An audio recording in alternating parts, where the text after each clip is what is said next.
बहुत समय पहले की बात है। सोमलपुर नामक राज्य के राजा सूर्य प्रताप का शासन था। वह एक अत्यंत प्रतापी और प्रजापालक शासक थे। उनके राज्य में हर ओर सुख समृद्धि व्याप्त थी और प्रजा पूर्णतः संतोषपूर्वक जीवन व्यतीत कर रही थी। सूर्य प्रताप का एकमात्र पुत्र तेज प्रताप, जिसे राजा ने अत्यधिक स्नेह और लाड प्यार से पाला था, अब विवाह योग्य आयु का हो चुका था। हालांकि तेज प्रताप ने विवाह को लेकर कुछ विचित्र आग्रह कर दिए थे, जिसके कारण राजा अत्यधिक चिंतित रहने लगे। राजा को यह भय सताने लगा कि यदि तेज प्रताप विवाह नहीं करेगा तो उनके वंश का क्या होगा। जब भी राजा अपने पुत्र से विवाह की बात करते, तेज प्रताप कोई न कोई शर्त रख देता। वह शर्तें इतनी असाधारण और अजीब होती कि कोई भी कन्या उन्हें स्वीकार करने के लिए तैयार नहीं होती।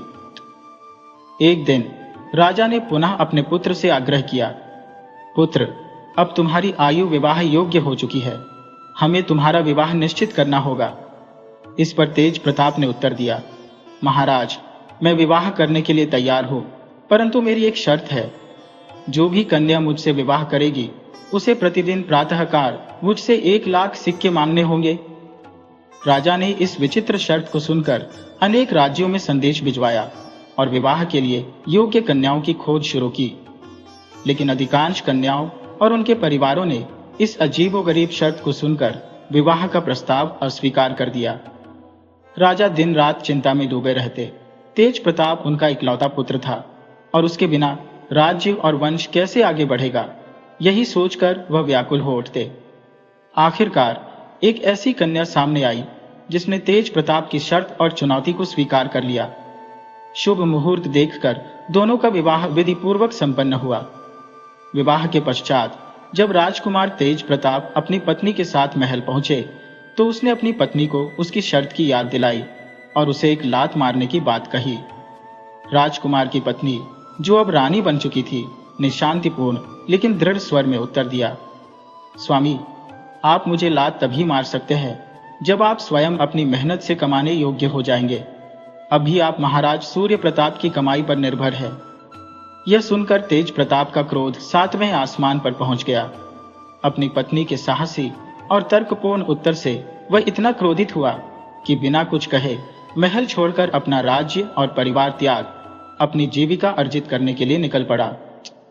सूर्य की पहली किरणों के साथ जब तेज प्रताप की खोज की गई तो यह ज्ञात हुआ कि वह अपनी आजीविका कमाने के लिए राज्य छोड़ चुका है, परंतु उसकी पत्नी ने सभी को उसे ढूंढने से मना कर दिया। तेज प्रताप संकल्पित और दृढ़ होकर 2 दिनों तक निरंतर चलता रहा। अपनी यात्रा में वह एक अन्य राज्य सुंदर नगर में पहुंचा। वहां उसने कुछ असाधारण और अविश्वसनीय घटनाएं देखी। एक स्थान पर उसकी दृष्टि दीवार के पास एकत्रित चूहों के समूह पर पड़ी। वहां से एक अत्यंत मधुर संगीत की ध्वनि गूंज रही थी, जैसा उसने पहले कभी नहीं सुना था। वह विस्मय से भरकर वहीं ठहर गया। चूहों का वह दल मानो किसी संगीत महफिल में मग्न था। एक चूहा मधुर स्वर में गान कर रहा था, जबकि दूसरा ढोलक की थाप पर वातावरण को संगीतमय बना रहा था। अन्य चूहे विविध वाद्य यंत्र बजाकर संगीत का जादू रच रहे थे।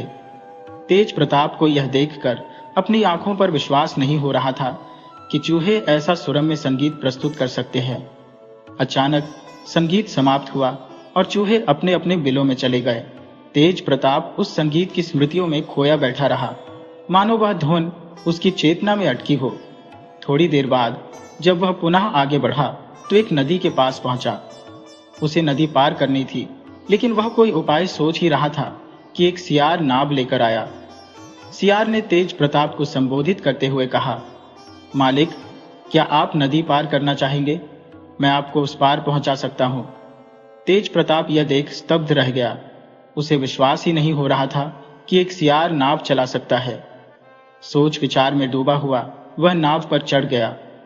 सियार ने कुशलतापूर्वक उसे नदी के उस पार पहुंचा दिया। यह घटना तेज प्रताप के लिए अत्यधिक अजीबोगरीब थी और उसने इस प्रकार का करिश्मा पहले कभी नहीं देखा था। नदी पार करने के बाद उसने एक तालाब देखा। वहां एक जोड़ा हंस और हंसनी कपड़े धो रहे थे। वे कपड़े धोकर आकाश में उछालते और जब वे कपड़े जमीन पर गिरते तो वे सूख कर तह लगे हुए मिलते। तेज प्रताप यह देखकर हतप्रभ रह गया। वह सोचने लगा कि क्या वह किसी जादुई नगरी में पहुंच गया है, जहां हर घटना अविश्वसनीय और अलौकिक प्रतीत हो रही है। थकान से चूर होकर तेज प्रताप एक पेड़ की छांव में बैठ गया और धूप के कम होने की प्रतीक्षा करने लगा। उसके मन में अभी भी उन घटनाओं की गूंज थी और वह उन्हें समझने में असमर्थ था। शाम होने तक वह सुंदर नगर के मुख्य बाजार में पहुंच गया। बाजार में चहल पहल बढ़ चुकी थी और चारों ओर एक से बढ़कर एक सामान बिक रहे थे। तेज प्रताप उस बाजार की रौनक में खो गया, लेकिन उसके मन में अब भी उस दिन की घटनाएं घूम रही थी, मानो वे किसी रहस्यमय कहानी का हिस्सा हो। खिलौनों, रेशमी वस्त्रों और भव्य सजावटों के बीच तेज प्रताप की नजरें एक वृद्धा पर जाकर ठहर गई, जो अपनी टोकरी में 2 हाथ लंबी ककड़ी और 4 हाथ लंबे बीज ली बैठी थी। यह दृश्य उसके लिए अत्यंत विचित्र और अबूझ था, क्योंकि उसने पहले ऐसा कभी नहीं देखा था। वह अपने भीतर उमड़ते प्रश्नों को शांत करने का प्रयास करता रहा, लेकिन समझने में असफल रहा। वहीं एक खंभे पर चिपके पोस्टर ने उसकी उत्सुकता को और बढ़ा दिया। पोस्टर पर राज्य के राजा की घोषणा लिखी थी, जिसमें ऐसी असामान्य घटनाओं के साक्ष्य लाने वाले को पुरस्कृत करने का वादा किया गया था।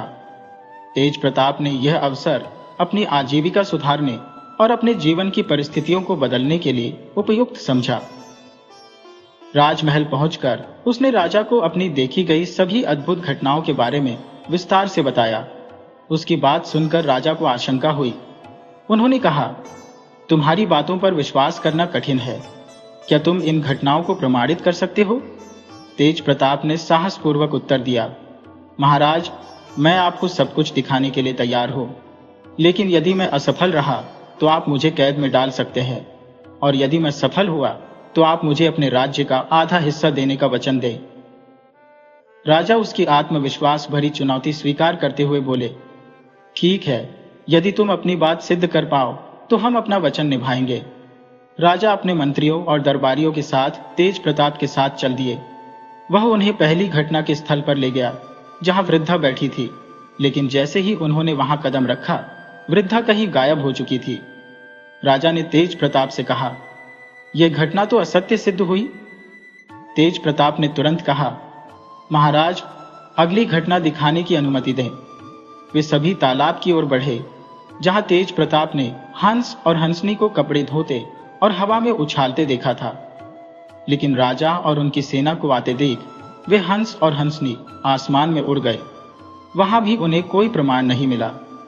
राजा ने तेज प्रताप को दूसरी बार निराशा के स्वर में कहा, यह भी तुम्हारी कल्पना मात्र प्रतीत होती है। लेकिन तेज प्रताप ने हार नहीं मानी और उन्हें उस नदी के पास ले गया, जहां उसने सियार को नाव चलाते देखा था। सियार राजा और उनकी विशाल सेना को आते देख भयभीत होकर जंगल में भाग गया। इससे पहले कि राजा कुछ कहते, तेज प्रताप ने अपने मन में गहराते असंतोष को छुपाते हुए कहा, महाराज, यह केवल संयोग है। मैंने सच देखा था, लेकिन शायद ये घटनाएं प्रमाणित होने के लिए नहीं थी। राजा ने उसकी ईमानदारी पर विचार करते हुए कहा, हम तुम्हारी भावनाओं और दृढ़ता को समझते हैं, लेकिन तुम्हारी कहानियों के प्रमाण न मिल पाने से हम तुम्हें वचनानुसार इनाम नहीं दे सकते।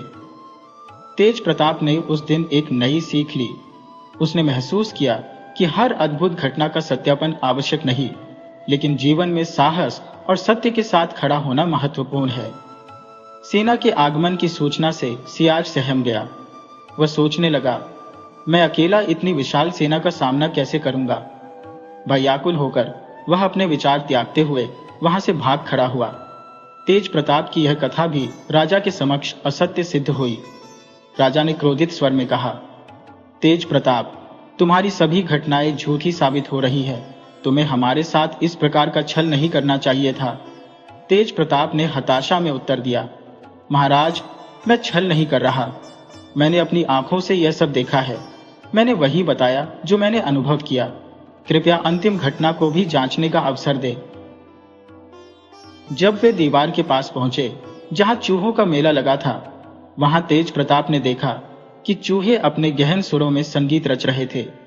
लेकिन जैसे ही उन्होंने सेना को अपनी ओर आते देखा, वे तुरंत अपना साथ सामान समेटकर अपने बिलों में छुप गए अब यह चौथी घटना भी असत्य प्रमाणित हो चुकी थी। राजा ने कठोर स्वर में आदेश दिया, तेज प्रताप, तुम्हारी सभी बातें झूठी सिद्ध हुई हैं। शर्त के अनुसार तुम्हें बंदी बनाया जाएगा। तेज प्रताप अपनी बात पर अडिग रहा, लेकिन राजा ने उसकी कोई दलील स्वीकार नहीं की और उसे कठोर दंड सुनाया। समय बीतता गया।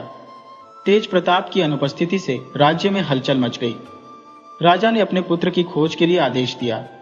इधर तेज प्रताप की पत्नी, जो राजकुमारी थी, उनकी चिंता गहराती जा रही थी। उन्होंने सोचा, यदि तेज प्रताप केवल कमाई के लिए गया होता तो वह शीघ्र लौट आता। अवश्य ही उसके साथ कोई अनहोनी हुई है। मुझे स्वयं उसकी तलाश में निकलना होगा। राजकुमारी ने एक सुंदर युवक का वेश धारण किया और तेज प्रताप की खोज में निकल पड़ी। राज्यों और नगरों में भटकने के बाद वे उसी राज्य में पहुंची जहां तेज प्रताप कैद था। उन्हें ज्ञात हुआ कि राजा द्वारा घोषित इनाम वाली घटनाएं कभी सत्यापित नहीं हो पाती। उन्होंने अनुमान लगाया कि राजा ने ही तेज प्रताप को बंदी बना रखा है। राजकुमारी ने तेज प्रताप को छुड़ाने की योजना बनाई। वे अपने राज्य लौटी और एक विशेष सेना तैयार की। इसमें दर्जनों प्रशिक्षित बिल्लियां, कुत्ते, चीते और एक युवा शेर शामिल थे।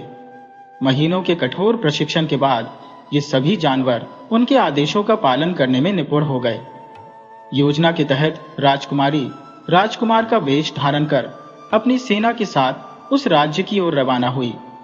मार्ग में यदि कोई उनसे पूछता, अरे भैया, ये करतब दिखाने वाले जानवर हैं, तो वे मुस्कुराकर उत्तर देती, ये मेरे पालतू साथी हैं, और आगे बढ़ जाती। राज्य पहुंचने पर उन्होंने अपनी सेना को रणनीतिक रूप से तैनात किया। चूहों के संगीत वाले स्थल पर बिल्लियों को छोड़ा गया। नदी पर कुत्तों को सियार का सामना करने के लिए लगाया गया। इसी प्रकार हर घटना की सत्यता उजागर करने के लिए राजकुमारी ने अपनी रणनीति को अमल में लाया। उनकी बुद्धिमत्ता और साहस ने न केवल तेज प्रताप को स्वतंत्रता दिलाई, बल्कि राजा को भी यह सीख दी कि झूठे आरोप लगाकर किसी को कैद करना न्याय संगत नहीं। राजकुमारी और तेज प्रताप विजयी होकर अपने राज्य लौटे और जीवन में सत्य और साहस की महत्ता को सजीव रूप से प्रदर्शित किया। तालाब के समीप जहां हंस और हंसिनी अपनी अनवरत दिनचर्या में वस्त्र धोने में व्यस्त रहते थे, वहां से गुजरते हुए राजकुमारी, जो राजकुमार का रूप धारण किए थी, अपनी सैन्य टुकड़ी संगनगर पहुंची। उनके पास एक शेर का बच्चा भी था, जिसे उन्होंने बुढ़िया की गतिविधियों पर निगरानी रखने के लिए तैनात कर दिया। दरबार में उपस्थित होकर उन्होंने राजा से कहा, महाराज, मैं अपनी आंखों देखी घटनाओं को प्रमाणित कर दिखाऊंगी। कृपया मेरे साथ चलें और सच्चाई को स्वयं अवलोकन करें। राजा, जो अपनी शर्तों पर अडिग था, स्पष्ट रूप से बोला, यदि तुम्हारी बातें असत्य सिद्ध हुई तो तुम्हें कालकोठरी में डाल दिया जाएगा। राजकुमारी इस चुनौती के लिए पूरी तरह तैयार थी। वे राजा को लेकर घटनास्थल पर पहुंची। जैसे ही बुढ़िया ने राजा और उसके मंत्रियों को अपनी ओर आते देखा, वह भागने का प्रयास करने लगी, लेकिन शेर का बच्चा चौकसी के लिए तत्पर खड़ा था। उसने बुढ़िया को भागने का कोई अवसर नहीं दिया।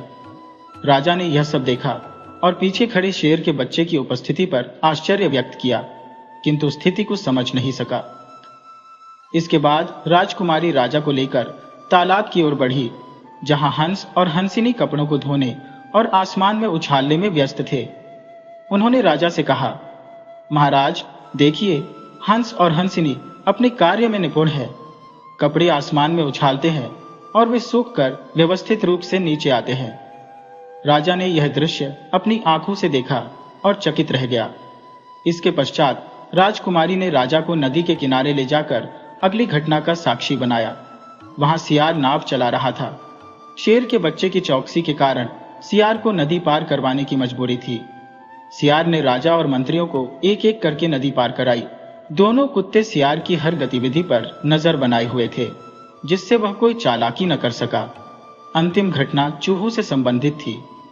जब सेना वहां पहुंची तो चूहे भागने की सोचने लगे, किंतु बिल्लियों की पहरेदारी इतनी सख्त थी कि उन्होंने चूहों को भागने से रोक दिया। बिल्लियों ने चूहों को चेतावनी दी, यदि किसी ने यहां से भागने की कोशिश की तो उसे जिंदा खा लिया जाएगा। राजा ने प्रत्येक घटना का साक्षात निरीक्षण किया और पाया कि राजकुमार के भेष में आई राजकुमारी की प्रत्येक बात सत्य थी। इस प्रकार राजकुमारी ने अपनी बुद्धिमत्ता और साहस से न केवल राजा की शर्तें पूरी की, बल्कि अपनी सत्यनिष्ठा भी सिद्ध की। डर और आशंका से जकड़े कोई भी अपने स्थान से हिलने की हिम्मत नहीं कर रहा था। इसके बाद राजा ने चूहों की अगली चालों का अवलोकन किया। चूहों की हालत पहले ही बिल्लियों के भय से इतनी बिगड़ चुकी थी कि उनका साहस संगीत की धुनों में सिमट कर रह गया था। राजा ने बिल्लियों का प्रभुत्व और चूहों का संघर्ष देखा और समझ लिया कि परिस्थिति पूरी तरह बदल चुकी है। राज्य की गद्दी पर अधिकार की यह महागाथा तब और पेचीदा हो गई जब यह साफ हो गया कि आधा राज्य अब राजकुमार का घोषित किया जा चुका था। शाही आदेशानुसार राजा के अधिकांश सेवक, सैनिक और अधिकार भी राजकुमार को सौंप दिए गए।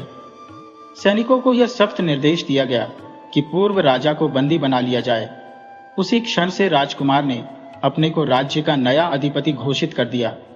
सैनिकों ने राजा को तुरंत हिरासत में ले लिया और इस घटना की चर्चा पूरे राज्य में आग की तरह फैल गई। लोग नए महाराज से मिलने की अभिलाषा से उमड़ने लगे। राजकुमार, जो वास्तव में राजकुमारी थी, ने बंदियों की रिहाई का आदेश दिया। जैसे ही यह घोषणा हुई, बंदियों के बीच खुशी की लहर दौड़ गई। वे जो वर्षों से स्वतंत्रता की आशा खो चुके थे, अब उत्सव मनाने लगे। बंदियों को एक एक करके राजमहल में प्रस्तुत किया गया। इस बीच राजकुमारी, जो अब राजा के वेश में थी, ने अपनी पहचान गुप्त रखते हुए हर बंदी से मुलाकात की।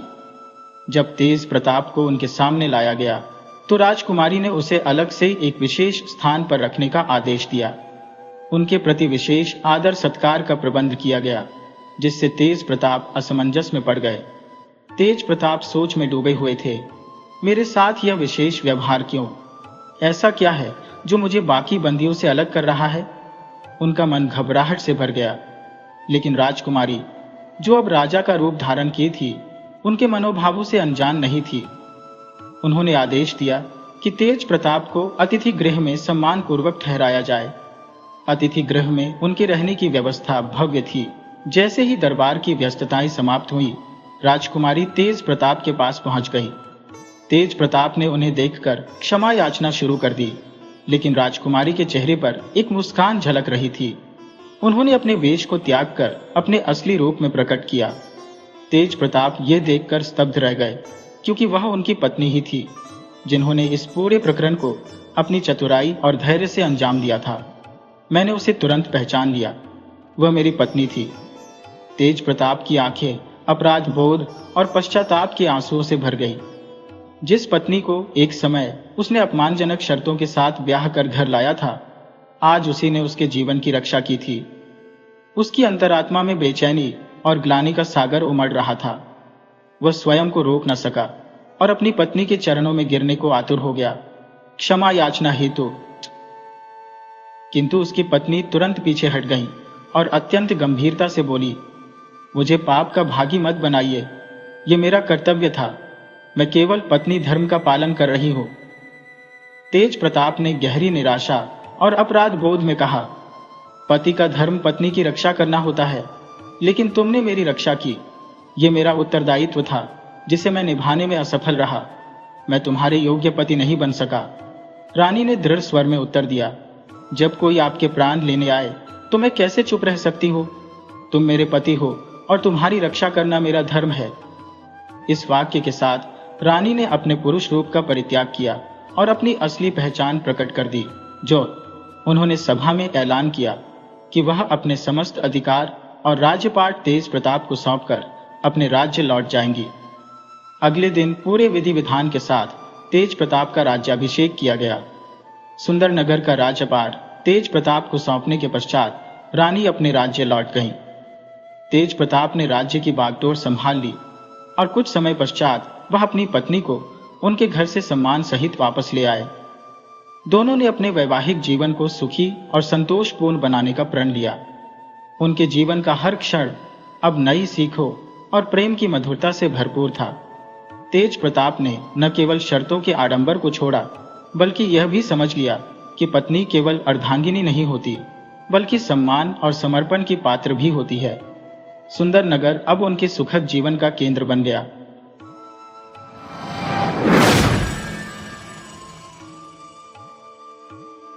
एक छोटे से गांव में एक साधारण किसान अपनी धर्मपत्नी और नन्हे से पुत्र संग निवास करता था। किसान अत्यंत सरल स्वभाव का था और अपने कृषि कार्यों में निमग्न रहता था। जो फसल उपजती उसी को बाजार में बेचकर वह अपने परिवार का भरण पोषण करता। उसकी पत्नी भी अत्यंत धार्मिक और पूजा अर्चना में प्रवृत्त थी। वह घर के कार्यों में व्यस्त रहती और अवकाश मिलने पर खेतों में पति का हाथ बटाती, साथ ही अपने पुत्र का पालन पोषण भी करती। इस प्रकार उनका परिवार आनंद और संतोष से जीवन यापन कर रहा था। एक दिन किसान खेत में खुदाई करने पहुंचा। जैसे ही उसने अपनी कुदाल मिट्टी में चलाई, उसका ध्यान गया कि उसकी कुदाल के नीचे एक सर्प आ गया है। दुर्भाग्यवश कुदाल की चोट से सर्प ने वहीं प्राण त्याग दिए। किसान ने यह देखकर अत्यंत दुख अनुभव किया।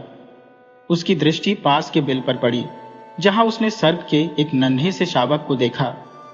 हालांकि नागिन वहां उपस्थित नहीं थी। किसान विचारमग्न हो गया।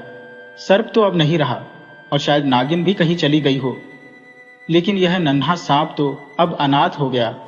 उसके मन में दया और पश्चाताप का सागर उमड़ पड़ा। किसान को अपनी करनी पर गहरा पश्चाताप हुआ। उसने मन ही मन कहा, मुझसे बड़ा अपराध हो गया। यदि नागिन होती तो अब तक बदला अवश्य ले चुकी होती। किंतु नागिन अनुपस्थित थी और वह विचार करने लगा कि इस नन्हे सर्प को यूं अनाथ नहीं छोड़ा जा सकता। उसने उसे घर ले जाने का निश्चय किया। किसान ने उस सर्प शावक को टोकरी में रखा और घर आते ही पत्नी को सारा वृत्तांत सुनाया। उसने बताया कि कैसे अनजाने में कुदाल से उसने सर्प का वध कर दिया। उसकी पत्नी सरल स्वभाव की थी। उसने सर्प के बच्चे को देखा और कहा, आज से यह भी हमारा पुत्र है। इस प्रकार किसान और उसकी पत्नी ने सर्प शावक को अपने परिवार का हिस्सा बना लिया। इधर जब नागिन अपने बिल में लौटी और पति का निर्जीव शरीर देखा तो वह विलाप करने लगी। उसकी आंखों से अश्रुधारा बह निकली। नागिन ने सोचा कि संभवतः उसके बच्चे का भी अंत हो गया होगा। उसे इस बात की भनक तक नहीं थी कि किसान ने उसके बच्चे को जीवित रखा है।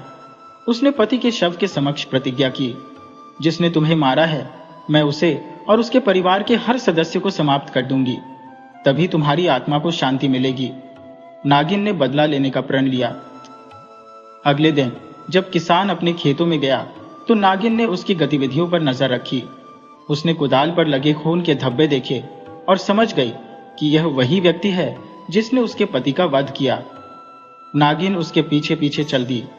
दोपहर को जब किसान भोजन के लिए घर लौटा, नागिन भी उसके पीछे घर तक आ गई। किसान के अंदर जाते ही उसकी पत्नी ने फुर्ती से दरवाजा बंद कर लिया। नागिन ने प्रतीक्षा की, लेकिन जब घर का कोई द्वार नहीं खुला तो उसने भीतर प्रवेश का कोई और मार्ग ढूंढना शुरू किया। तभी किसान की पत्नी ने खिड़की खोली और नागिन चुपके से घर के अंदर घुस गई। घर के कोने में छिपकर उसने देखा कि किसान का छोटा पुत्र खेल रहा है। उसने मौके का लाभ उठाया और बच्चे को डस लिया। जैसे ही नागिन खिड़की के रास्ते बाहर जाने लगी, किसान घर लौट आया। उसने नागिन को भागते हुए देख लिया और चीखते हुए कहा, इसने मेरे बेटे को डस लिया है। उसकी पत्नी ने भी नागिन को देखा और भय से कांप उठी। बच्चे की हालत बिगड़ने लगी और किसान का हृदय डर और क्रोध से भर गया। किसान की पत्नी अपने बेटे के पास दौड़कर पहुंची और दोनों चीखने चिल्लाने लगे। किसान को समझ आ गया था कि यह नागिन ही होगी जो अपने पति की मृत्यु का प्रतिशोध लेने आई है। जब उन्होंने अपने बेटे को देखा तो उसके शरीर में नाग के दंत के निशान स्पष्ट दिखाई दिए। गांव इतना छोटा था कि वहां अस्पताल की कोई सुविधा नहीं थी। शहर का अस्पताल दूर था और किसान की आर्थिक स्थिति इतनी खराब थी कि वह तुरंत वहां तक पहुंचने के साधन जुटा नहीं सका। बच्चा विष के प्रभाव से तड़पने लगा। उसका मुंह झाग से भर गया और देखते ही देखते उसने दम तोड़ दिया। अपने इकलौते बेटे की मृत्यु से किसान और उसकी पत्नी पूरी तरह टूट गए। वे बेटे का अंतिम संस्कार करने के बाद गहरे शोक में डूब गए। किसान ने पत्नी को सांत्वना देते हुए कहा, अब हमारे पास जो सांप का बच्चा है उसे ही अपने बेटे की तरह पालेंगे। जाओ। दोनों ने यह ठान लिया कि वे उसे उसी तरह प्यार देंगे जैसे अपने मृत पुत्र को दिया करते थे। उधर नागिन ने यह दृश्य देखा तो वह आवेश और पश्चातावे के मिश्रित भावों से भर गई। उसने जब देखा कि किसान और उसकी पत्नी सांप के बच्चे को अपने पुत्र की तरह दूध पिला रहे हैं तो उसकी आंखें नम हो गईं। नागिन को महसूस हुआ कि उसने प्रतिशोध की भावना में आकर निर्दोष बच्चे की जान ले ली, जबकि ये दोनों उसके अपने बच्चे को सच्चे हृदय से पाल रहे हैं। नागिन ने यह सोचा, अगर मैंने अपने बच्चे को इनकी गोद में देखा होता तो शायद मैं इस घर के चिराग को बुझाने की गलती नहीं करती। अपने किए पर पछताते हुए वह वहां से चली गई, लेकिन उसका मन अभी भी शांति नहीं पा सका। अब किसान और उसकी पत्नी सांप के बच्चे को अपना मानकर उसकी देखभाल में जुट गए। रोजाना उसे दूध पिलाते और बड़े स्नेह से उसका पालन करते। नागिन अक्सर छिपकर यह सब देखती और उनकी निस्वार्थ ममता को देखकर उसकी आंखों से आंसू बहने लगते। एक दिन नागिन ने मन में ठान लिया कि वह भगवान से अपने की माफी मांगेगी। वह एक मंदिर पहुंची और वहां श्रद्धा से परिक्रमा करते हुए प्रार्थना करने लगी, हे प्रभु, मैंने प्रतिशोध के आवेग में आकर इनके बच्चे की जान ले ली। मुझे क्षमा कर दीजिए और मेरे अपराध का बोझ हल्का कीजिए। इस तरह नागिन के हृदय में पछतावे और कृतज्ञता का संचार हुआ और किसान व उसकी पत्नी ने सांप के बच्चे को अपनी ममता का प्रतीक मान लिया। किसान और उसकी पत्नी अपने टूटे हुए जीवन में किसी तरह सांत्वना खोजने का प्रयास कर रहे थे कि तभी किसी ने उनके दरवाजे पर दस्तक दी। किसान की पत्नी ने तुरंत पति को सूचना दी। किसान ने दरवाजा खोलते ही देखा कि सामने एक अमीर महिला खड़ी थी, जिसकी गोद में एक छोटा बच्चा था। उस महिला के चेहरे पर घबराहट और आंखों में आंसू स्पष्ट थे। उसने हाथ जोड़ते हुए किसान से कहा, कृपया हमारे बच्चे की मदद करें। इसे एक नागिन ने डस लिया है और हमारे पीछे गुंडे पड़े हैं। हमें इस बच्चे को बचाने का और कोई रास्ता नहीं सूझ रहा। भगवान आपका भला करेगा। किसान और उसकी पत्नी ने बिना एक शब्द कहे बच्चे को गोद में ले लिया और दरवाजा बंद कर दिया। बच्चे की हालत देखकर उनकी आंखों में वही दर्द ताजा हो गया जो उन्होंने अपने बेटे को खोने के समय महसूस किया था। बच्चा विष के प्रभाव से तड़प रहा था। किसान और उसकी पत्नी ने भगवान से प्रार्थना की कि इस बार किसी चमत्कार से बच्चे की जान बच जाए। वे बच्चे को अस्पताल ले जाने का विचार करने लगे, लेकिन अस्पताल दूर था और वहां तक पहुंचने में देर हो सकती थी। उन्होंने सोचा कि रास्ते में कहीं गुंडों ने पहचान लिया तो वे बच्चे को मार डालेंगे। ऐसे में किसान ने बच्चे के गले से सोने का लॉकेट उतार लिया, जो उसकी पहचान का संकेत था। इसी बीच खिड़की के बाहर से नागिन पूरी घटना देख रही थी। उसने अपनी मणि गिराई और किसान की नजर उस पर पड़ी। किसान ने बिना किसी सोच विचार के मणि को उठाया और बच्चे के डंके हुए स्थान पर लगा दिया। मणि ने तुरंत जहर खींच लिया और बच्चा होश में आ गया। किसान और उसकी पत्नी ने जल्दी से हल्दी मिला हुआ दूध लाकर बच्चे को पिलाया। बच्चे की जान बच जाने पर उनकी खुशी का ठिकाना नहीं था। उन्होंने उसे अपने बेटे के रूप में स्वीकार कर लिया। उधर नागिन, जो इस दृश्य की गवाह थी, अपनी भावनाओं में उलझ गई। कुछ समय बाद सेठ सेठानी, जो बच्चे के माता पिता थे, की खबर आई कि वे चौराहे पर मरे हुए पाए गए। बच्चा अब पूरी तरह से अनाथ हो गया था। किसान और उसकी पत्नी ने यह सोचकर उसे अपना लिया कि भगवान ने उनके आंगन को फिर से उजाले से भर दिया। नागिन, जो अब तक दूर से यह सब देखती आ रही थी, इस बार साधु बाबा का रूप धरकर किसान के घर आई। उसने दरवाजा खटखटाया। किसान की पत्नी ने उसे अंदर बुलाया और उनके लिए भोजन पाने की व्यवस्था करने लगी। साधु बाबा बने नागिन ने पत्नी से पूछा, बेटी, तुम्हारे कितने बेटे हैं? किसान की पत्नी ने उत्तर दिया, हमारे 2 बेटे हैं। नागिन ने चालाकी से कहा, लेकिन मुझे तो एक ही बेटा दिखाई दे रहा है। पत्नी ने आत्मविश्वास से कहा, बाबा, हमारा दूसरा बेटा वह सांप का बच्चा है। जैस हमने उसे अपने पुत्र के समान स्वीकार किया है, वह अब हमारा परिवार है। नागिन की आंखें छलक आईं। उसने महसूस किया कि उसके प्रतिशोध और घृणा ने उसे कितना गलत मार्ग दिखाया था। किसान और उसकी पत्नी के निस्वार्थ प्रेम ने उसे पश्चाताप के गहरे सागर में डुबो दिया। साधु बाबा के वेश में छिपी नागिन ने अपना असली मकसद प्रकट करते हुए कहा, मुझे इस सांप के बच्चे को सौंप दो, नहीं तो मैं तुम्हें और तुम्हारी पत्नी को खत्म कर दूंगा। यह सुनकर किसान की पत्नी, जो भीतर से बेहद सशक्त और अपने बच्चों के प्रति समर्पित थी, फूट फूट कर रो पड़ी। उसने कहा, बाबा, मेरे बच्चे मेरी प्राणों से भी प्रिय है। आप चाहें तो मुझे मार दें, लेकिन मैं अपने बच्चों को नहीं छोड़ सकती। जब किसान ने यह झगड़ा सुना तो वह बाहर आया और बाबा से पूछा, आपकी समस्या क्या है बाबा? बाबा ने क्रोधित स्वर में कहा, तुमने इस सांप के बच्चे को क्यों अपने घर में पाल रखा है? इसे मुझे दे दो। किसान ने हाथ जोड़ते हुए कहा, बाबा, हम आपकी सेवा और सत्कार करने को तैयार है। जो भी चाहिए आप ले लें, लेकिन हमारे बच्चों पर यह आरोप मत लगाइए। ये बच्चा अब हमारा बेटा है और हम इसे किसी भी कीमत पर नहीं देंगे। साधु बाबा ने उन्हें धमकी दी, अगर तुमने मेरी बात नहीं मानी तो मैं तुम्हें और तुम्हारी पत्नी दोनों को मार डालूंगा। इस पर किसान ने अपनी पत्नी की ओर देखते हुए कहा, बाबा, आप चाहें तो मेरी जान ले सकते हैं, लेकिन मेरी पत्नी को छोड़ दीजिए। मेरे बच्चों को उसकी आवश्यकता है। वे अभी बहुत छोटे हैं और उनकी परवरिश मेरी पत्नी ही कर सकती है। इसके बाद बाबा ने कहा, अगर ऐसा है तो वह मणि मुझे दे दो जो तुम्हारे पास है। किसान ने सहजता से कहा, बाबा, मेरे लिए उस मणि का कोई उपयोग नहीं है, आप इसे ले सकते हैं। किसान ने मणि बाबा को सौंप दी। जब बाबा बाहर आया और अपने असली स्वरूप में नागिन में परिवर्तित हुआ तो उसने देखा कि किसान और उसकी पत्नी उसके बच्चे को अपने बेटे की तरह प्रेम और देखभाल दे रहे थे। नागिन यह देखकर संतुष्ट हो गई कि उसका बच्चा सुरक्षित और प्रेमपूर्ण हाथों में है। नागिन अपने पति के पास गई और कहा, आज मेरा जीवन धन्य हो गया। मैंने अपना वचन पूरा किया और अपने बच्चे को एक सुरक्षित भविष्य सौंप दिया। अब मेरे लिए इस संसार में कोई उद्देश्य शेष नहीं है। मैं तुम्हारे पास आ रही हूं। इतना कहकर नागिन ने अपने प्राण त्याग दिए। जब किसान ने यह दृश्य देखा तो वह समझ गया कि यह नागिन केवल अपनी परीक्षा लेने और अपने बच्चे को देखने आई थी। उसने अपनी पत्नी के साथ मिलकर नागिन और उसके पति सांप के शरीरों को उठाया और उन्हें एक साथ अग्नि में समर्पित कर दिया, जिससे उनकी आत्मा को मुक्ति मिल गई। अब किसान और उसकी पत्नी के जीवन से सभी भय और चिंताएं समाप्त हो चुकी थी। मणि ने उनके जीवन में समृद्धि और स्थायित्व लाया। उनके घर में अब किसी चीज की कमी नहीं थी। किसान और उसकी पत्नी अपने दोनों बेटों के साथ सुख शांति के जीवन का आनंद लेने लगे। उनकी मेहनत और निस्वार्थ प्रेम ने उनके जीवन को सार्थक बना दिया।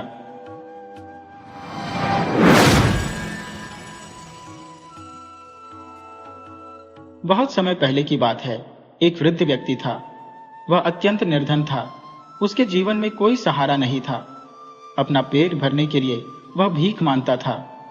उम्र के बोझ ने उसके शरीर को कमजोर कर दिया था और अब वह अपनी जिंदगी मंदिर की सीढ़ियों पर ही गुजारता था। जो श्रद्धालु वहां आते, उनकी दया से उसे थोड़ा बहुत अन्न मिल जाया करता था। एक दिन वह बुजुर्ग भयंकर बुखार से तप रहा था।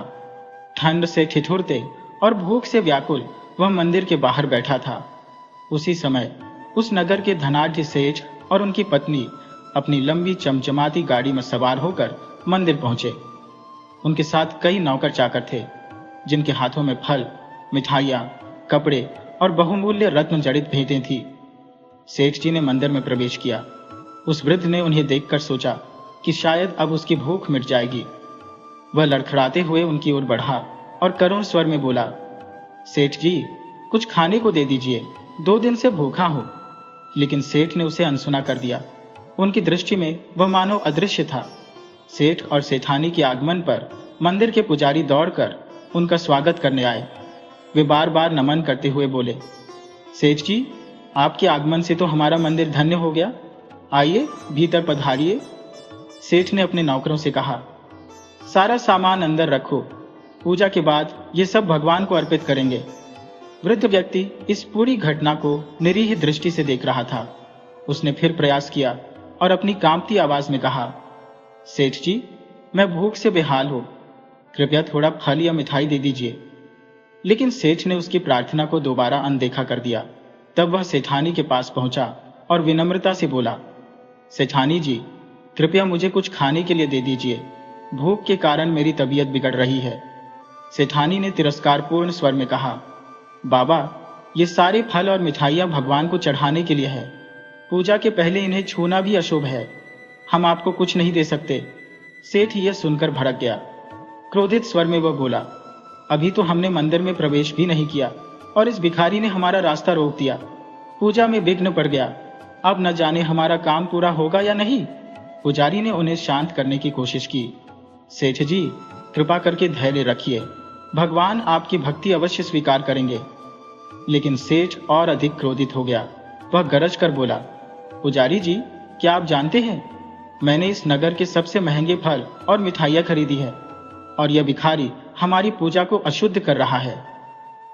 वृद्ध व्यक्ति असहाय बैठा यह सब सुनता रहा। उसकी आंखों में केवल भूख की पीड़ा नहीं, बल्कि इंसानियत के टूटते बंधन का दर्द भी साफ झलक रहा था। सेठ जी क्रोध में आग बबूला हो उठे और बोले, प्रभु के लिए जो भेंट लेकर आई है उसे अभी तक अर्पित भी नहीं किया, और इस बूढ़े भिखारी ने हमारा सारा ध्यान भंग कर दिया। बताइए, भगवान को चढ़ाने से पहले इसे कुछ कैसे दे दें? पंडित जी विनम्रता से बोले, सेठ जी, कृपा करके शांत हो जाइए। यह बुजुर्ग व्यक्ति शायद अर्ध विक्षिप्त है, मैं इसे समझा दूंगा। सेठ जी और उनकी पत्नी मंदिर के अंदर चले गए। पंडित जी उस वृद्ध भिखारी के पास आए और फुसफुसाते हुए बोले, बाबा, आप यहाँ कोने में बैठ जाइए। जब ये लोग यहाँ से चले जाएंगे तब मैं तुम्हें कुछ खाने को दूंगा। बेचारा बूढ़ा अपनी तपती देह और छलकती आंखों के साथ चुपचाप कोने में बैठ गया। बुखार की तपिश और भूख प्यास ने उसके शरीर को तोड़ दिया था। वह अशक्त किंतु असहाय उस कोने में अपनी तकलीफ के साथ समेट कर बैठा रहा। मंदिर के भीतर सेठ जी ने भगवान को प्रणाम किया और आरती के लिए थाल उठाया। जैसे ही वे आरती करने लगे, थाल उनके हाथों से गिरकर भूमि पर जा पड़ा। सभी स्तब्ध रह गए। पंडित जी ने दूसरा थाल थमाया और बोले, सेठ जी, दूसरा आरती का थाल लीजिए और पूजा जारी रखिए। दूसरी बार पूजा समाप्त हुई। इसके बाद सेठ जी ने भगवान को भेंट चढ़ाने के लिए नौकरों से सामग्री मंगवाई। जैसे ही वे भेंट अर्पित करने लगे, धरती अचानक हिलने लगी। भूकंप के झटकों से सारी भेंटें जमीन पर गिर पड़ी। सेठानी भयभीत होकर बोली, पंडिता जी, आपने देखा, मुझे लगता है बाहर बैठे उस बुजुर्ग भिखारी की वजह से भगवान नाराज हो गए हैं। वही हमारी पूजा में विघ्न डाल रहा है। सेठ जी ने हामी भरते हुए कहा, हाँ, उसी की वजह से हमारी पूजा स्वीकार नहीं हो रही है। उस बूढ़े की टोक ने हमारी आराधना में बाधा डाल दी है। पंडिता जी हाथ जोड़कर बोले, सेठ जी, कृपया मुझे क्षमा करें, परंतु भगवान उस बुजुर्ग से नाराज नहीं है। वास्तव में भगवान आपसे अप्रसन्न है। सेठानी ने विस्मय से पूछा, लेकिन हमने क्या किया है पंडिता जी? पंडिता जी ने गंभीर स्वर में कहा, आप पूछते हैं कि आपने क्या किया? आपने वह किया जो भगवान के सिद्धांतों के विपरीत है। आप इतने महंगे फल और उपहार प्रभु को अर्पित करने के लिए लाए, परंतु क्या आपने यह नहीं सोचा कि हर इंसान के भीतर भगवान का वास है? वह वृद्ध व्यक्ति जो भूखा और बीमार था, वही भगवान के रूप में आपसे प्रसाद मांगने आया था। पंडिता जी ने आगे कहा, अगर आपने उसे प्रेम पूर्वक कुछ खाने को दिया होता तो वही भेंट भगवान तक स्वयं पहुंच जाती, परंतु आपने उसे दुत्कार दिया। भगवान ने आपके उपहारों को अस्वीकार कर दिया क्योंकि आप उनकी असली उपस्थिति को पहचान नहीं सके। ये सुनकर सेठ जी और सेठानी की आंखें शर्म से झुक गईं। वे अपनी भूल पर पछतावा करने लगे, लेकिन समय की परछाई में अवसर खो चुका था। गरीबों को भोजन कराना वास्तव में उस परमात्मा की आराधना करने के समान होता है, किंतु आपने उस असहाय व्यक्ति का अपमान कर उसे फटकार कर दूर कर दिया। ऐसे में आपकी भेंट को प्रभु कैसे स्वीकार कर सकते हैं? स्मरण रहे, भगवान श्री कृष्ण ने सुदामा के प्रेम पूर्वक अर्पित मुट्ठी भर चावल को सर्वोच्च स्थान दिया था। जो भगवान इस संसार के स्वामी है, जिन्हें सब कुछ अर्पित किया जाता है, वे हमारे कीमती उपहारों से प्रसन्न नहीं होते। वे तो वही हैं जो जगत का पालन पोषण करते हैं। उन्हें केवल निष्ठा और समर्पण चाहिए। एक प्रेमपूर्ण पुष्प, एक बेलपत्र ही उनके हृदय को संतुष्ट कर देता है। महंगे उपहार चढ़ाकर उनके प्रति एहसान करने का भाव रखना अनुचित है। इसके बजाय यदि किसी भूखे को भोजन कराएं तो उसकी आत्मा से निकला आशीर्वाद आपकी झोली को सुख समृद्धि से भर देगा। और यदि किसी मांगने वाले को कुछ देने में असमर्थ हो तो कम से कम उसका अपमान न करें, क्योंकि वह अपनी इच्छा से गरीब नहीं बना है और न ही भीख मांगना उसे अच्छा लगता है। यह उसकी विवशता है। कहते हैं, ईश्वर की लीला अपरंपार है। कब किसी भिखारी को राजा बना दें और कब किसी राजा को भिखारी, ये कोई नहीं जान सकता। फिर भी आपने उस वृद्ध को, जो बुखार से तप रहा था, भूख प्यास से व्याकुल था, दुत्कार कर भगा दिया। क्या आप उसकी दशा पर करुणा भी नहीं कर सके? कल्पना कीजिए, यदि आपने उसे प्रेम पूर्वक एक फल ही दे दिया होता तो उसकी आत्मा कितनी प्रसन्न होती। वह आपको अनगिनत आशीर्वाद देता, जिसकी अनुकंपा आपके जीवन में अद्भुत परिवर्तन ला सकती थी। यह सुनते ही सेठ जी की आंखों में सत्य का प्रकाश आया। वे बोले, पंडित जी, आप सही कह रहे हैं। हमने अपने धन के गर्व में बहुत बड़ी भूल कर दी। हमें गरीबों का सम्मान करना चाहिए था। जॉर्ज। सेठ जी और उनकी पत्नी बाहर आए। उन्होंने उस वृद्ध को देखा, जो अब भी अपनी जर्जर अवस्था में कोने में बैठा था। उनके भीतर पश्चाताप का सागर उमड़ पड़ा। सेठ जी ने हाथ जोड़कर उस वृद्ध से माफी मांगी। सेठानी ने भी करुणा भाव से कहा, हमें क्षमा कर दीजिए। कृपया हमारे द्वारा दिए गए फल और मिठाई को स्वीकार करें। वृद्ध की आंखों में आंसू छलक पड़े। वह अत्यंत दिनों से भूखा और प्यासा था। उसका शरीर बुखार और कमजोरी से टूट चुका था। सेठ जी ने तुरंत अपने सेवकों को बुलाया और उस वृद्ध को गाड़ी में बिठाकर अस्पताल ले गए। वहां उसका उपचार कराया। उस वृद्ध ने सेठ जी को दिल से आशीर्वाद दिया। जो भी इलाज का खर्च हुआ, वह सेठ जी ने सहर्ष वहन किया। वृद्ध के आशीर्वादों ने उनके जीवन में नई ऊर्जा भर दी। दोस्तों, यदि आप भगवान की आराधना करने जा रहे हो और मार्ग में कोई भूखा असहाय व्यक्ति मिले तो पहले उसे भोजन दें। पूजा का फल तभी मिलेगा जब हमारी मानवता जीवित होगी। भगवान को भोग चढ़ाएं, लेकिन यदि कोई असहाय, वृद्ध या अपंग व्यक्ति आपकी सहायता का आकांक्षी हो तो उसकी सहायता अवश्य करें। यही सच्ची पूजा है।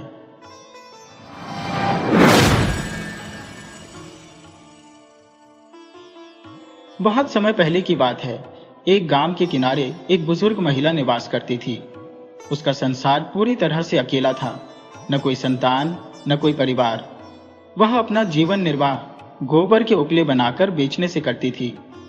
यह वृद्धा अत्यंत धार्मिक थी और उसकी भक्ति श्री कृष्ण के प्रति अडिग थी। दिन रात उसका मन श्री कृष्ण के जाप में लीन रहता। यहाँ तक कि जब वह उपले बना रही होती तब भी उसकी वाणी कृष्ण कृष्ण रटती रहती। गांव के लोग दो प्रकार के थे। कुछ उसकी भक्ति से प्रभावित होकर सम्मान पूर्वक उसके प्रति आदर भाव रखते थे, तो कुछ दुष्ट प्रवृत्ति के लोग उसका उपहास उड़ाते, उसे पागल कहकर चढ़ाते। वृद्धा को इन बातों से कोई अंतर नहीं पड़ता था। वह अपने प्रभु के प्रेम में इतनी डूबी हुई थी कि इन तुच्छ बातों की ओर ध्यान देना उसने छोड़ दिया था। लेकिन कहते हैं कि दुष्टता अपने चरम पर होती है तो वह दूसरों को कष्ट देकर ही संतुष्टि पाती है। एक रात उन दुष्ट लोगों ने उसकी सारी मेहनत, सारे उपलों को चुरा लिया। यह देखकर उन्होंने आपस में मजाक किया, देखते हैं अब इसके कृष्ण जी कैसे मदद करते हैं। सुबह जब वृद्धा उठी तो उसने पाया कि उसके बनाए हुए सभी उपले चोरी हो चुके हैं, लेकिन उसके चेहरे पर चिंता का कोई चिन्ह नहीं था।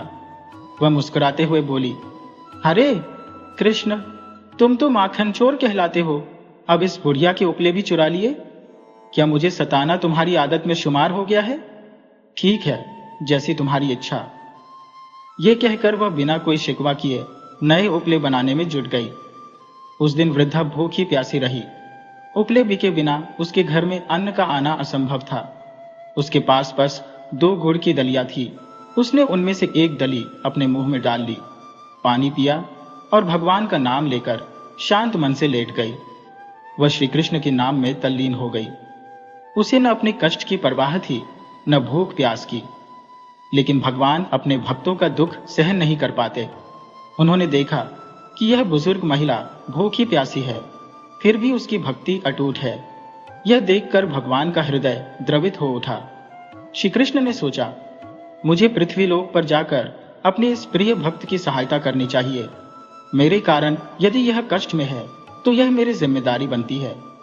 और इस तरह भगवान ने उसकी सहायता का उपाय खोज लिया।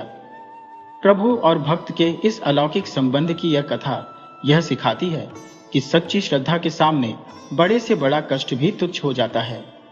श्री कृष्ण ने साधु का वेश धारण किया और बुढ़िया के घर जा पहुंचे। दरवाजे पर खड़े होकर उन्होंने जोर से पुकारा, अलख निरंजन। बुढ़िया झोंपड़ी से बाहर आई और पूछा, बोलो साधु बाबा, क्या चाहिए? साधु बने श्री कृष्ण ने निवेदन किया, मुझे बहुत भूख लगी है, कृपया कुछ खाने को दीजिए। बुढ़िया ने क्षण भर सोचा और कहा, मुनिवर, मेरे पास खाने को कुछ भी नहीं है। फिर कुछ विचार कर झोंपड़ी के अंदर गई और बची हुई एकमात्र गुड़ की डली लेकर लौट आई। उसने वह गुड़ साधु बाबा को दिया और एक लोटा शीतल जल भी प्रस्तुत किया। वह बोली, साधु बाबा, इसे खाइए और ऊपर से जल ग्रहण कर लीजिए, इससे आपकी भूख शांत हो जाएगी। श्री कृष्ण ने वृद्धा के प्रेम और समर्पण को अनुभव किया। उनके हृदय में उस क्षण एक गहरी कृतज्ञता उमड़ पड़ी। वह गुड़ और पानी ग्रहण करते हुए वृद्धा के त्याग और सेवा से अभिभूत हो गए।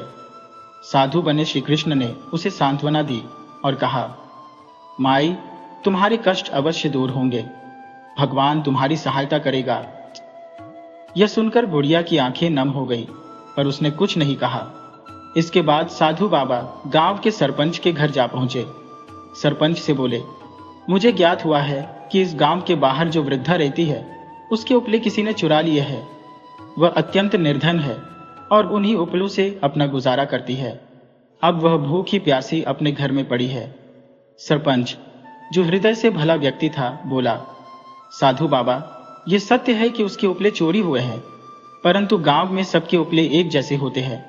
ये कैसे पता चलेगा कि कौन से उपले बुढ़िया के हैं? साधु बाबा मुस्कुराए और बोले, मेरे पास एक दिव्य शक्ति है। यदि गांव के सभी लोग अपने उपले चौपाल पर इकट्ठा करें तो मैं अपनी सिद्ध से उन उपलों में से बुढ़िया के उपले अलग कर दूंगा। सरपंच ने उनकी बात मान ली और गांव में घोषणा करवा दी कि सभी अपने उपले तुरंत चौपाल पर लाकर रखे। जिन दुष्टों ने बुढ़िया के उपले चुराए थे, उन्होंने अपने उपलों में उन्हें मिला दिया और उसी ढेर में रख दिया। उन्हें विश्वास था कि साधु बाबा पहचान नहीं पाएंगे, क्योंकि सभी उपले एक जैसे दिखते थे। वे आपस में हंसते हुए बोले, इतने उपलों में भला कौन से किसके हैं? ये कैसे पहचाना जा सकता है? परंतु दुष्टों को यह आभास नहीं था कि ईश्वर की लीला और शक्ति उनके तुच्छ बुद्धि से परे है। सच्चे भक्तों के लिए भगवान न केवल चमत्कार करते हैं, बल्कि उनकी रक्षा भी करते हैं। अब साधु बने श्री कृष्ण ने अपनी लीला रचनी शुरू की। अब वे साधु जो कृष्ण जी के रूप में आए थे, उन्होंने सभी उपलों को एकाग्रता से सुनना शुरू कर दिया। जब बुढ़िया माई के उपले अलग अलग किए गए तो साधु बाबा ने उन्हें ध्यान से जांचा। अब सभी ने उत्सुकता से पूछा, आप कैसे कह सकते हैं कि यह बुढ़िया माई के उपले हैं? बुढ़िया माई को जब उनके उपले वापस मिले तो वे अत्यंत प्रसन्न हुई और साधु बाबा को श्रद्धा से प्रणाम करने लगी। सरपंच जी ने जिज्ञासावश पूछा, बाबा, आपने यह कैसे पहचाना कि कौन से उपले बुढ़िया माई के हैं? साधु बाबा, जो वास्तव में श्री कृष्ण के रूप में थे, मुस्कुराते हुए बोले, सरपंच जी, जब मैंने उपलों को उठाया तो मैं कान लगाकर उनकी ध्वनि सुन रहा था। बुढ़िया माई जब उपले बनाती है तो वे निरंतर कृष्ण कृष्ण का जाप करती है। उनकी इस भक्ति की ध्वनि उपलों में समा जाती है। फिर साधु बाबा ने कहा, आप भी सुन सकते हैं, इन उपलों से कृष्ण कृष्ण की ध्वनि आती है। यही पहचान है कि ये उपले बुढ़िया माई के हैं। उनकी बात सुनकर सभी लोग अचंभित रह गए और बुढ़िया माई को उनकी श्रद्धा के लिए सराहा। सरपंच ने जब बुढ़िया माई के उपलों को ध्यान से सुना तो उसमें से स्पष्ट रूप से कृष्ण कृष्ण की ध्वनि प्रतिध्वनित हो रही थी। यह देखकर गांव वाले, जिनमें वे भी शामिल थे जिन्होंने उपले चुराए थे, हतप्रभ रह गए। सभी ने बारी बारी से कान लगाकर उपलों को सुना और सचमुच उन उपलों में कृष्ण कृष्ण का जाप सुनाई दिया। चोरों का हृदय पश्चाताप से भर गया और वे तुरंत साधु बाबा के चरणों में गिरकर क्षमा याचना करने लगे। साधु बाबा ने गंभीर स्वर में कहा, क्षमा करना मेरे अधिकार में नहीं है। तुमने जिन उपलों को चुराया है वे इस सरल हृदय बुढ़िया माई के हैं, जाकर उनसे माफी मांगो। लेकिन बुढ़िया माई तो अत्यंत दयालु और निर्मल चित्त की थी। उन्होंने सरलता से कहा, मुझे तो मेरे उपले मिल गए और मेरे कृष्ण का नाम जो मैंने इन उपलों में रचा था वह मेरे पास लौट आया। मुझे न किसी से शिकायत है, न किसी को दंड दिलवाना है।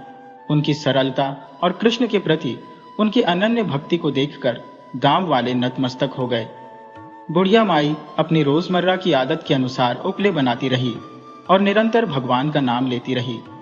उनकी भक्ति इतनी प्रबल थी कि वह नाम उन उपलों में भी प्रविष्ट हो जाता था।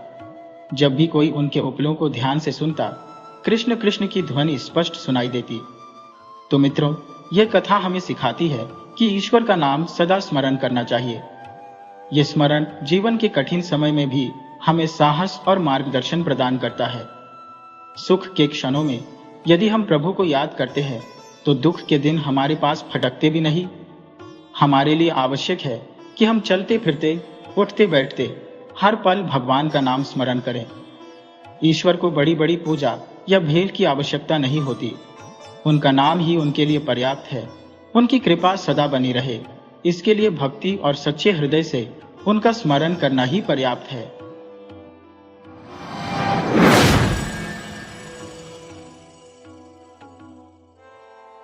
एक गांव में एक दंपत्ति निवास करता था। पत्नी को श्वास संबंधी बीमारी थी, जिससे वह सदैव व्यथित रहती थी। उनके 3 संतानें थी, परंतु तीनों के होने के बावजूद उनकी देखभाल करने वाला कोई नहीं था। सबसे बड़ा पुत्र हिमांशु हरिद्वार में वन विभाग में अधिकारी के रूप में कार्यरत था। छोटा बेटा मयंक घर पर रहकर अपनी पढ़ाई करता और कोचिंग में शिक्षण कार्य करता था। वहीं सबसे छोटी बेटी तमन्ना, जो घर से बाहर हॉस्टल में रहकर अध्ययनरत थी। इस परिस्थिति में परिवार के सभी सदस्यों ने हिमांशु के विवाह का प्रस्ताव रखा। उनका कहना था कि पत्नी की बीमारी और घर के दायित्वों के चलते बहू के आने से घर की देखभाल सरल हो जाएगी। माता पिता ने रिश्तेदारों से सलाह मशविरा किया और सबने इस बात पर सहमति जताई कि सरकारी नौकरी में होने के कारण हिमांशु के लिए एक उपयुक्त रिश्ता दहेज और प्रतिष्ठित घराने से सहज ही प्राप्त हो सकता है। एक रिश्ता सुझाया गया जो उनकी अपेक्षाओं के अनुकूल प्रतीत हुआ। लड़की संपन्न परिवार से थी और उनके परिजनों ने भी इस रिश्ते को लेकर अपनी सहमति जताई। इस प्रकार दोनों पक्षों ने आपसी सहमति से अपनी अपनी मांगें सूचीबद्ध कर दी और विवाह के लिए प्रक्रिया आरंभ कर दी। जैसे ही ज्योति और रमेश, मयंक, हिमांशु और तमन्ना के माता पिता रिश्ते की चर्चा कर वापस लौटे, मयंक ने जिज्ञासु होकर प्रश्न किया, माँ क्या हुआ, लड़की कैसी है? रमेश ने झुंझलाते हुए कहा, लड़की देखी ही नहीं। मयंक हैरानी से बोला, पर आप तो भैया के लिए लड़की देखने गए थे। इस पर उनकी मां सुमैला ने समझाया, हाँ गए थे, लेकिन लड़की देखने से पहले ही बात बिगड़ गई। जब हमने अपनी शर्तें बताई तो लड़की वालों ने साफ कह दिया कि उनकी बेटी पढ़ी लिखी और संस्कारी है, लेकिन वे हमारी सारी मांगें पूरी नहीं कर सकते। अगर हम अपनी शर्तें थोड़ी कम कर दें तो रिश्ता बन सकता है। यह सुनते ही रमेश ने खींचते हुए कहा, हमने इसलिए रिश्ता ठुकरा दिया क्योंकि हमारा बेटा वन विभाग में अधिकारी है। उसके लिए रिश्तों की कोई कमी नहीं है। कई जगहों से प्रस्ताव आए हुए हैं। मयंक ने निराश होकर कहा, माँ, पिताजी, आप दोनों क्यों नहीं समझते कि दहेज से ज्यादा जरूरी है कि लड़की अच्छी हो? यह सुनते ही माता पिता क्रोधित हो उठे। रमेश ने कहा, तुम्हारे भाई की सरकारी नौकरी के लिए जो लाखों रुपए खर्च किए उसका क्या? और तुम्हें तो हमने कितनी बार कहा कि भाई की तरह कोई अच्छी सरकारी नौकरी पकड़ लो, लेकिन तुम हो कि अपनी जिद पर अड़े हो। अपनी मेहनत से नौकरी करोगे? चलो देखते हैं कैसे करते हो। मयंक कुछ नहीं बोला और चुपचाप अपने कमरे में चला गया। उसका सपना था कि वह एयरफोर्स में जाए, लेकिन अब तक सफलता नहीं मिली थी। घर में उसकी बात सुनने वाला केवल उसकी बहन तमन्ना थी, जो हॉस्टल में रहकर पढ़ाई कर रही थी। मयंक अक्सर अपने कमरे में किताबों में डूबा रहता और घर की बातों से दूर रहने की कोशिश करता। इस बीच हिमांशु की शादी के लिए कई प्रस्ताव आए, लेकिन दहेज की मांग पूरी न हो पाने के कारण कोई रिश्ता तय नहीं हो सका। हिमांशु हरिद्वार में अपनी नौकरी में व्यस्त था और शादी की जिम्मेदारी पूरी तरह माता पिता पर छोड़ रखी थी। संयोग से कुछ समय बाद हिमांशु के लिए एक उपयुक्त रिश्ता सामने आया। लड़की का नाम प्रीति था और वह अपने माता पिता की इकलौती संतान थी। उनके पिता सरकारी ठेकेदार थे और उन्होंने सभी शर्तें खुशी खुशी मान ली। ये खबर सुनकर मयंक बेहद प्रसन्न हुआ और तुरंत अपने भाई हिमांशु और बहन तमन्ना को सूचना दी। दोनों ने भी इस खबर से खुशी जाहिर की। जल्द ही हिमांशु को बुलाया गया और रिश्ता तय कर पारिवारिक समारोह में सारी रस्में पूरी की गई। प्रीति का स्वरूप आकर्षक था और उसका स्वभाव सौम्य और सरल प्रतीत हो रहा था। पंडित जी ने विवाह का शुभ मुहूर्त 1 माह बाद का सुनिश्चित किया। इस बीच मयंक को तमन्ना को लाने के लिए देहरादून भेजा गया, क्योंकि वह वहीं के एक हॉस्टल में रहकर अपनी पढ़ाई पूरी कर रही थी। जब मयंक तमन्ना को लेकर घर पहुंचा तो वह अपने माता पिता को देखते ही भाव विभोर होकर उनके गले लग गई। तमन्ना अपनी सहेली धरा से मिलने के लिए उत्साहित थी, लेकिन उसकी मां सुमैला ने उसे रोकते हुए कहा, तमन्ना जरा रुक जाओ, धरा को कहो कि वह जल्दी केदारनाथ से सामान निकालकर घर आ जाए। मुझे शादी की तैयारियों में मदद की सख्त जरूरत है। मुझे तो कुछ समझ ही नहीं आ रहा कि क्या कैसे करना है। तमन्ना ने जवाब दिया, ठीक है मां, मैं धरा को बुला लाती हूँ, क्योंकि धरा और तमन्ना बचपन से घनिष्ठ मित्र थी। सुमैला ने मुस्कुराते हुए कहा, तुम्हारी यह सहेली धरा सचमुच बहुत समझदार और गुणी है। उसने जिले में टॉप किया है। बेचारे की मां तो बचपन में ही गुजर गई। उसके पिता, जो एक शिक्षक है, ने ही उसे इस काबिल बनाया। घर में शादी की चहल पहल बढ़ गई थी। रिश्तेदारों का आना जाना शुरू हो चुका था। इस दौरान तमन्ना अपने पिता और भाइयों के साथ बाजार गई हुई थी। उधर सुमैला एक अलग कमरे में बैठकर प्रीति को देने के लिए गहनों, कपड़ों और अन्य सामानों की छंटाई में व्यस्त थी। तभी कमरे के दरवाजे से एक आवाज आई, नमस्ते मौसी जी। सुमैला ने मुड़कर देखा तो धरा खड़ी थी। उसे देखकर सुमैला का चेहरा खुशी से खिल उठा। उन्होंने कहा, अच्छा हुआ तुम आ गई। मुझे तो कुछ समझ नहीं आ रहा कि बहू को शगुन में क्या देना चाहिए। धरा मुस्कुराते हुए बोली, मौसी जी, इसमें परेशान होने की कोई बात नहीं, मैं मदद कर देती हूँ। कुछ ही समय में धरा ने सभी सामानों को सलीके से अलग अलग रख दिया और सुमैला को समझाया, ये सब भाभी को पसंद आएगा, चिंता मत कीजिए। सुमैला ने राहत की सांस लेते हुए कहा, धरा, तुमने तो मेरी बड़ी मुश्किल हल कर दी। शादी का दिन आ गया। घर में हर कोई बारात के लिए तैयार होने में व्यस्त था। तमन्ना को धरा तैयार कर रही थी। तभी मयंक हाथ में अपनी शेरवानी लेकर इधर उधर घूम रहा था। उसने चिढ़ते हुए कहा, कोई मेरी शेरवानी का बटन लगा दे। पता नहीं कैसे निकल गया। लेकिन हर कोई अपनी तैयारियों में व्यस्त था। आखिरकार मयंक धरा और तमन्ना के पास पहुंचा और बोला, तमन्ना, जरा मेरा बटन लगा दो। तमन्ना ने कहा, अभी मैं खुद तैयार हो रही हूं। मयंक उदास होकर बोला, ठीक है, मैं इसे ऐसे ही पहन लेता हूं। यह सुनकर धरा ने मुस्कुराते हुए कहा, लाइए, मैं लगा देती हूं।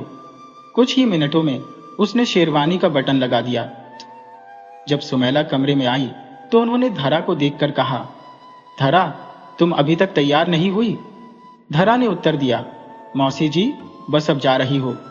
जब धरा तैयार होकर आई तो उसकी सादगी और सौम्यता ने सबका ध्यान खींच लिया। हल्के मेकअप और खुले बालों में वह अप्रतिम लग रही थी। मयंक की नजरें तो उससे हट ही नहीं रही थी। तमन्ना ने धरा को देखकर चकित होते हुए कहा, अरे, इतने महंगे लहंगे में भी तुम अपने साधारण सूट से अधिक सुंदर लग रही हो। उसकी बात पर धरा मुस्कुराई, लेकिन तमन्ना के मन में यह सवाल बना रहा कि आखिर साधारण वेशभूषा में भी धरा इतनी आकर्षक कैसे लग सकती है। बारात सज धज कर निकल चुकी थी और विवाह की रस्में सजीवता से संपन्न हो रही थी। प्रीति अपनी ससुराल दहेज के भारी भरकम सामान के साथ आई, जिसमें गहने, कीमती कपड़े और अन्य महंगे उपहार शामिल थे। आस पड़ोस और रिश्तेदारों की आंखें चौंधिया गई और हर कोई सुमैला और रमेश को बधाई देने लगा कि उन्हें इतनी योग्य बहू मिली। प्रीति घर के हर सदस्य के लिए सुंदर तोहफे लाई थी। तमन्ना भी प्रीति से मिलकर बेहद प्रसन्न हुई। धीरे धीरे शादी की भीड़भाड़ खत्म हो गई और मेहमान विदा होने लगे।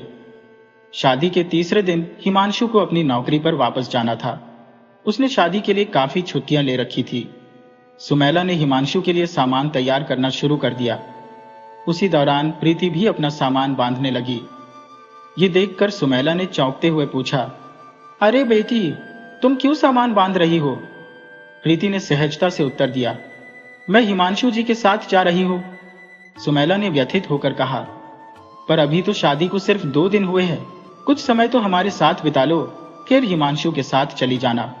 प्रीति ने हिमांशु की ओर देखा और हिमांशु ने कहा, माँ। प्रीति ने पहले ही स्पष्ट कर दिया था कि शादी के बाद वह मेरे साथ ही रहेगी। सुमैला ने असहाय होकर कहा, पर बेजा, मैं भी तो कुछ समय अपनी बहू के साथ बिताना चाहती थी। कितने अरमान थे मेरे। लेकिन प्रीति ने अपनी बात पर अड़िग रहकर सुमैला की बातें अनसुनी कर दी। अगले दिन हिमांशु प्रीति को लेकर दहेज में मिली कार से सहारनपुर होते हुए हरिद्वार के लिए रवाना हो गया। सुमैला की आंखों में उदासी घर कर गई, लेकिन न हिमांशु ने उसकी परवाह की, न ही प्रीति ने।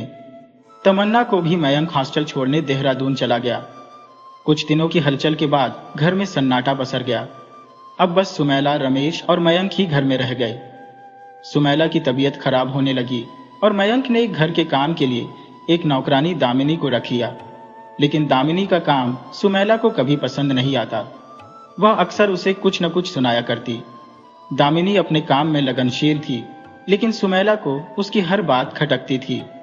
एक दिन पड़ोस की महिलाएं सुमैला से मिलने आई और मयंक की शादी का जिक्र छेड़ दिया। सुमैला ने खिन्नता से कहा, अब तो मुझे किसी से कोई उम्मीद नहीं रही। जमाना बदल गया है। आजकल की बहुएं पति को ही परिवार मानती हैं। न सास की सेवा का भाव है, न ही परिवार के प्रति कोई लगाव। समय बीतता गया। प्रीति और हिमांशु मेहमानों की तरह आते और कुछ दिन रुककर चले जाते। सुमैला के अरमान मन में ही रह गए। मयंक ने भी फौज में भर्ती के लिए परीक्षा दी और तैयारी में लग गया। एक दिन धरा अपने पिता मास्टर जी के साथ अपने विवाह का निमंत्रण लेकर सुमैला के घर आई। सुमैला ने रमेश को बीच में रोकते हुए कहा, आप लोग साधु में जरूर आइएगा। मयंक, जो मन ही मन धरा को पसंद करता था, धरा की शादी की खबर सुनकर गहरी उदासी में डूब गया। मास्टर जी ने खुद निमंत्रण देने घर पर आए थे। सुमैला ने मयंक से कहा, कम से कम तुम तो चले जाना। मेरी तबीयत तो ठीक नहीं रहती और मैं इस वजह से नहीं जा सकती। परीक्षा की तैयारी के चलते न तो तमन्ना आ सकी और न ही प्रीति, जो धरा की सहेली थी। शादी वाले दिन सुमैला की तबीयत भी खराब थी, जिसके चलते वह इस विवाह में सम्मिलित नहीं हो सकी। मयंक उदासी के साथ तैयार हुआ और शादी में शामिल होने निकल पड़ा। मयंक के जाते ही सुमैला और रमेश बैठकर बातें करने लगे। रमेश ने सुमैला को बताया, प्रीति के पिताजी ने मयंक के लिए एक बहुत अच्छा रिश्ता सुझाया है। बस नौकरी लगने की देर है। यह सुनते ही सुमैला ने पूछा, क्या वे बड़े घर की लड़की है? क्या उतना ही दहेज मिलेगा जितना हिमांशु के विवाह में मिला था? रमेश ने मुस्कुराकर कहा, हाँ, यह रिश्ता उससे भी बेहतर होगा। यह सुनते ही सुमैला का चेहरा खुशी से खिल उठा। उसकी आंखों में गहने और महंगे सामान की कल्पनाएं घूमने लगी। दामिनी ने उसी समय सारा काम निपटाकर खाना बना दिया। सुमैला आज इतनी प्रसन्न थी कि उसने दामिनी को कुछ नहीं कहा। खाना खाते हुए दरवाजे की घंटी बजी। सुमैला ने कहा, लगता है मयंक आ गया। दामिनी ने दरवाजा खोला और सामने का दृश्य देखकर अवाक रह गई। उसने सुमैला को पुकारते हुए कहा, मालकिन, जल्दी आइए। सुमैला और रमेश, जो खाना खा रहे थे, घबराकर दरवाजे की ओर भागे।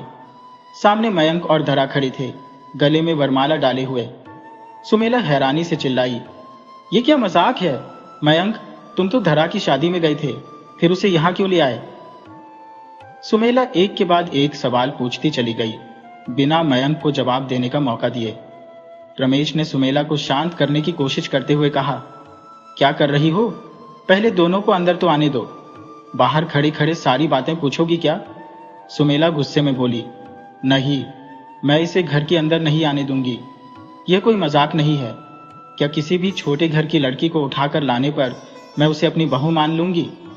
नहीं, मैं इसे कभी अपनी बहू नहीं मान सकती। मयंक ने आखिरकार चुप्पी तोड़ी। माँ, पिताजी, मेरी बात सुनिए। मैंने यह सब जानबूझकर नहीं किया। आप लोग पूरी बात तो सुन लें। रमेश ने माहौल को समझते हुए सुमैला को एक तरफ बैठाया और कहा, जो हुआ सो हुआ। तुम अपनी सेहत खराब मत करो। मयंक, धरा, तुम दोनों अंदर जाओ, बाकी बातें बाद में होंगी।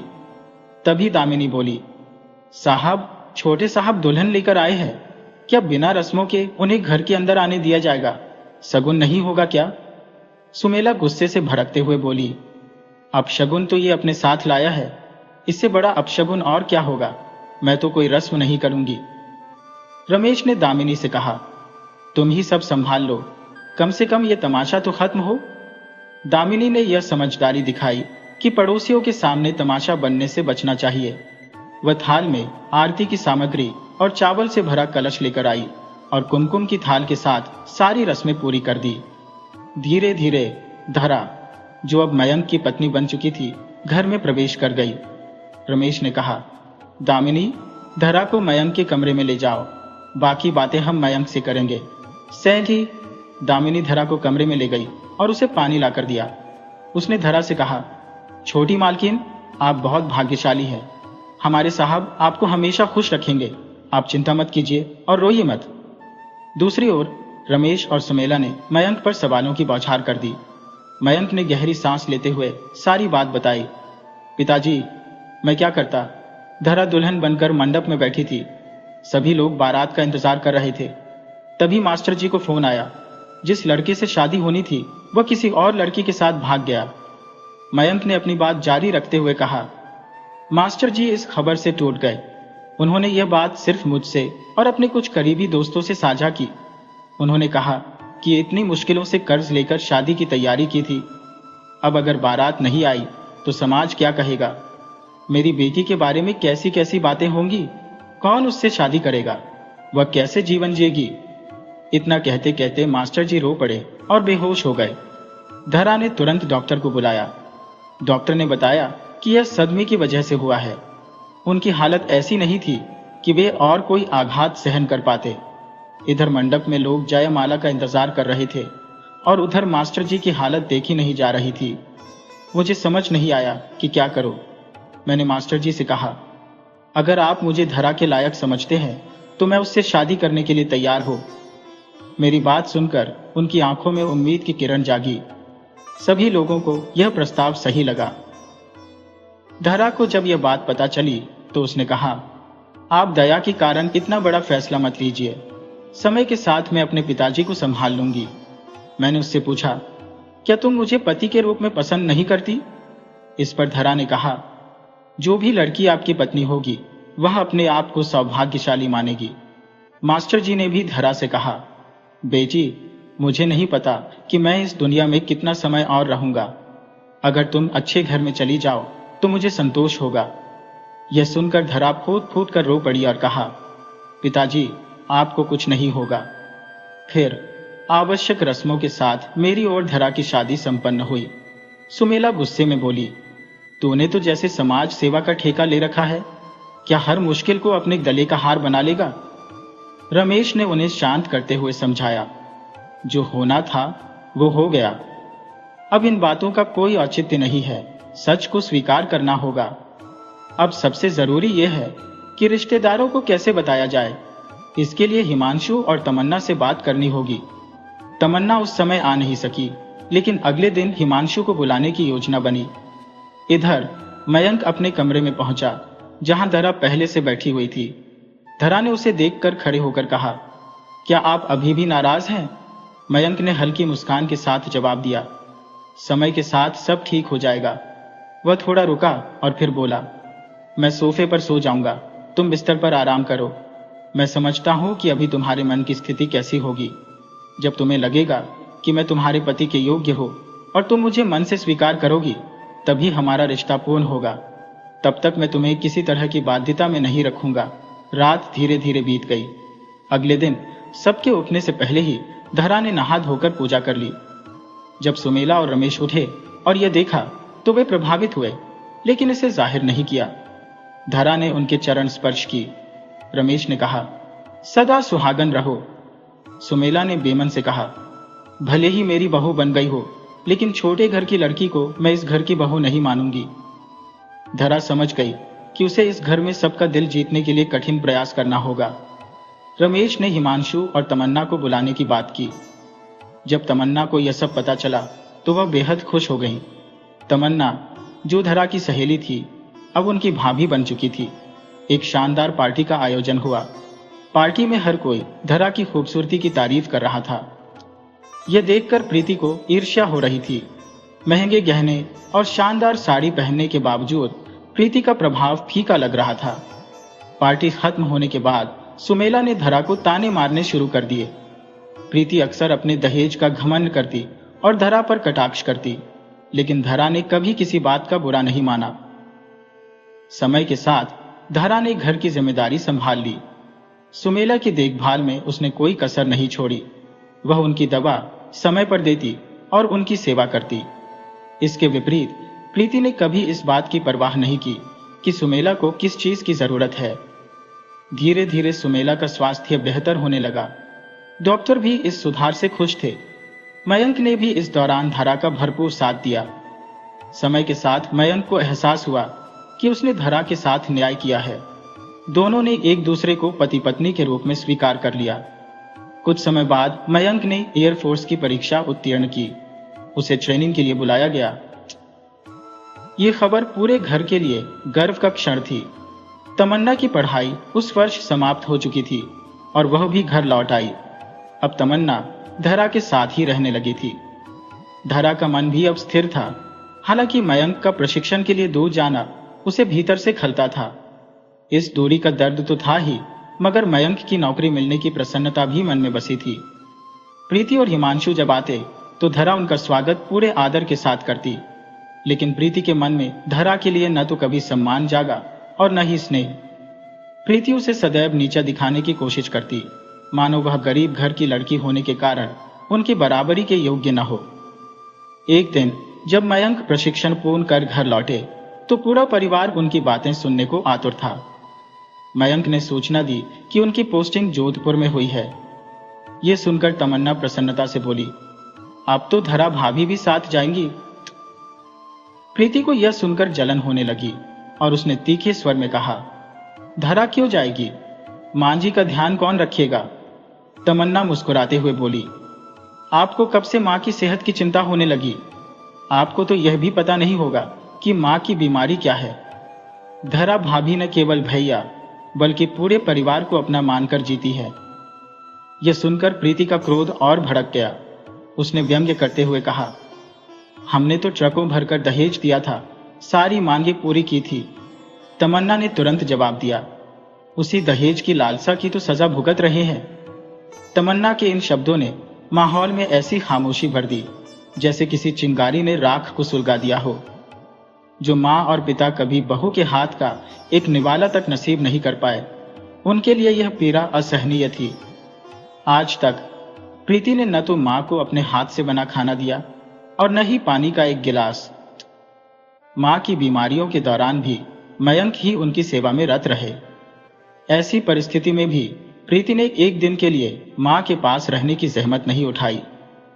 परिवार को वस्त्रों और सामग्री से अधिक सच्चे आदर और प्रेम की आवश्यकता होती है। यदि आप स्वयं में वह भाव न रखती हो तो दूसरों को कैसे प्रदान करेंगी? तमन्ना ने क्रोध में प्रीति से यह कह दिया।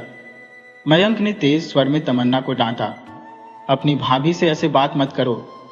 तमन्ना तुरंत पलटकर बोली, भैया, जब शादी के तुरंत बाद प्रीति भाभी आपके साथ रह सकती थी तो धरा भाभी इतने वर्षों बाद क्यों नहीं जा सकती? यह सुनते ही धरा ने बीच में आकर बात को शांत करने का प्रयास किया। उसने गहरी सांस लेते हुए कहा, मैं स्वयं कहीं नहीं जाना चाहती। मेरी मां तो बचपन में ही चली गई थी। अब जो मां मिली है उन्हें छोड़कर जाने का ख्याल भी मेरे लिए असंभव है। यह सुनकर सुमेला का मन द्रवित हो गया, लेकिन उन्होंने कुछ नहीं कहा। वही प्रीति क्रोध में पैर पटकती हुई अपने कमरे में चली गई। कुछ समय बाद रमेश और तमन्ना रमेश के छोटे भाई के पोते के जन्मदिन के लिए मेरठ चले गए। घर में सुमेला और धरा अकेली थी। एक सुबह जब सुमेला स्नान करके बाहर निकल रही थी तो अचानक उनका पैर फिसल गया। वह बुरी तरह गिर पड़ी, जिससे उनके हाथ और पैर में गहरी चोट आई। गिरने की आवाज सुनकर धरा तुरंत वहां पहुंची। मां को घायल देख वह घबरा गई, लेकिन तुरंत संभली। सुमेला दर्द से कराह रही थी और बोलने में भी असमर्थ थी। धरा ने तुरंत मयंक को फोन किया। मयंक ने कहा, तुम एम्बुलेंस बुलाओ, मैं अभी आता हूं। धरा ने एम्बुलेंस का इंतजाम किया और अपनी सास को अस्पताल ले गई। डॉक्टर ने जांच के बाद कहा कि हाथ की हड्डी टूट चुकी है और पैर में गंभीर मोच है, ऑपरेशन करना पड़ेगा। धरा ने बिना किसी झिझक के सारी औपचारिकताएं पूरी की और सुमेला को अस्पताल में भर्ती करा दिया। रमेश और तमन्ना जब तक पहुंचे तब तक धरा ने सब कुछ संभाल लिया था। वह पूरी रात अस्पताल में जागती रही, सासू माँ की सेवा में कोई कसर नहीं छोड़ी। अगले दिन मयंक भी पहुंचा। वह सीधे अस्पताल गया और माँ को देखकर भावुक हो गया। रमेश ने दुखी स्वर में कहा, बेटा, तो इतनी दूर से सहारनपुर से आया, लेकिन तेरा भाई जो हरिद्वार में इतने पास है वह अब तक नहीं पहुंचा। उसे अपनी माँ की कोई चिंता नहीं है। मयंक ने गंभीरता से कहा, पिताजी, मुझे बहुत मुश्किल से छुट्टी मिली है, लेकिन भाई को माँ की परवाह नहीं है। ये बात सच में तकलीफ देती है। ऑपरेशन के बाद सुमेला को अलग वार्ड में रखा गया। जब उन्हें होश आया तो उन्होंने चारों तरफ देखा और धीरे से पूछा, प्रीति क्यों नहीं आई? मयंक ने हल्के से कहा, भैया और माँ, मैं तो आने के लिए कह रहा था, लेकिन भैया ने टालते हुए कहा कि क्या जल्दी है, कल आ जाओ या अपने काम निपटाकर ही आना। रमेश की आंखों में भावनाओं का समंदर उमड़ आया। धरा और मयंक ने रमेश और तमन्ना को घर लौटकर आराम करने का आग्रह किया। सुमेला को अस्पताल में 5 दिनों तक रहना था। धरा ने घर का सारा काम संभाला और रातों में अस्पताल में मां की सेवा में जुटी रही। तमन्ना घर पर पिता की देखभाल में लगी रही। लगातार रातों की जागरण के कारण धरा की तबीयत भी बिगड़ने लगी। 3 दिन बाद हिमांशु और प्रीति पहुंचे। रमेश ने कहा, अब बड़ी बहू आ गई है तो वह मां के पास एक रात रुक जाएगी। प्रीति थके हुए स्वर में बोली, मैं सफर से आई हूं और रात में जागना मेरे लिए मुमकिन नहीं है। दवाइयों की गंध मुझसे सहन नहीं होती, मुझे उल्टियां होने लगती हैं। तमन्ना चुभते शब्दों में बोली, मुझे पहले ही पता था कि आप यही कहेंगी। भला बिना धरा भाभी के कैसे कुछ हो सकता है? 3 रातों से तो वो सोई भी नहीं है।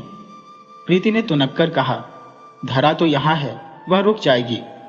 हिमांशु ने प्रीति का पक्ष लेते हुए कहा, प्रीति की तबीयत ठीक नहीं है, वह नहीं रुक सकती। चिंता मत कीजिए, मैं रुक जाऊंगा। रमेश और तमन्ना एक दूसरे का मुंह देखने लगे। सबके चले जाने के बाद सुमेला ने रमेश से गहरी उदासी में कहा, हमने दहेज के लालच में अपने बेटे को पराया बना दिया। अब वह हमारा नहीं रहा, पर धरा बहू होकर भी बेटी के समान है। मैंने उसे कितना बुरा भला कहा, लेकिन उसने कभी जवाब नहीं दिया। सुमेला की हालत में सुधार होते ही डॉक्टर ने उन्हें घर पर आराम करने की सलाह दी। मयंक ने अपने लौटने से पहले एक पुरानी कार खरीदी और घर लाया। रमेश ने पूछा, यह क्यों खरीदी? मयंक ने जवाब दिया, अभी नई कार खरीदने की सामर्थ्य नहीं है। मां को अस्पताल ले जाना बार बार जरूरी हो सकता है, इसलिए यह सुविधा दी है।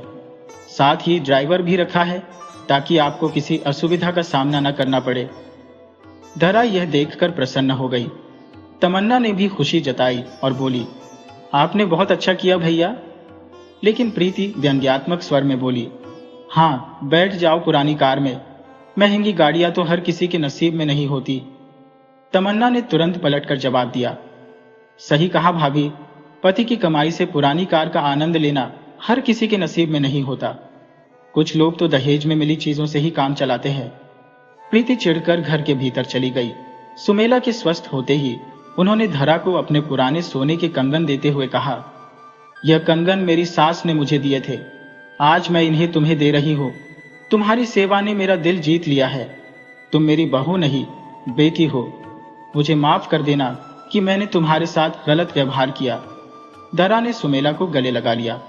ये क्षण उनके रिश्ते को नई ऊंचाइयों पर ले गया। मयंक के जाने से पहले सुमेला ने धरा से आग्रह किया कि वह मयंक के साथ समय बिताए। धरा ने ससुराल और मयंक के साथ अपने जीवन को संतुलित करना शुरू कर दिया। समय के साथ तमन्ना की शादी भी हो गई। हिमांशु और प्रीति ने अलग घर ले लिया और स्वतंत्र रूप से रहने लगे। लेकिन धरा, सुमेला और रमेश एक साथ रहते थे। धरा ने ससुराल और अपने पति के साथ संतुलन बनाए रखा। सुमेला और रमेश की सोच में एक बड़ा परिवर्तन आया। उन्हें एहसास हुआ कि बहू का असली महत्व ऊंची जाति या अमीर घराने में नहीं, बल्कि अच्छे संस्कार और सच्चे दिल में है।